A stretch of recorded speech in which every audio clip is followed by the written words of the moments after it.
السلام علیکم سامعین، 6 رجب المرجب ہے، 29 جنوری ہے۔ خبر کا عنوان ہے پاکستان میں بڑا حادثہ، 41 لوگ جاں بحق ہو گئے، یعنی 41 لوگوں کی موت ہو گئی ہے۔ خبر تھوڑی تفصیل سے سنیے۔ پاکستان کے بلوچستان کے ضلع لسبیلا کے تحصیل بیلا میں کوئٹہ سے کراچی آنے والی کوچ کھائی میں گر گئی ہے، جس میں 41 مسافر جاں بحق ہو گئے ہیں۔ بچاؤ ذرائع کا کہنا ہے کہ کھائی میں گرنے کے بعد مسافر کوچ میں آگ لگ گئی ہے، جس پر قابو پانے میں 2 گھنٹے لگے ہیں۔ اس کے بعد لاشیں نکالنے کا عمل شروع کر دیا گیا ہے۔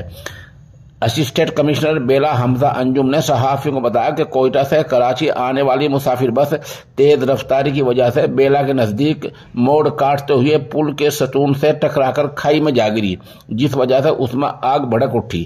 حمزہ انجم کے مطابق کوچ میں 48 مسافر سوار تھے، جن میں سے ایک بچہ اور خاتون سمیت 3 زخمیوں کو زندہ نکال لیا گیا ہے، جبکہ اب تک 40 لاشیں نکالی جا چکی ہیں۔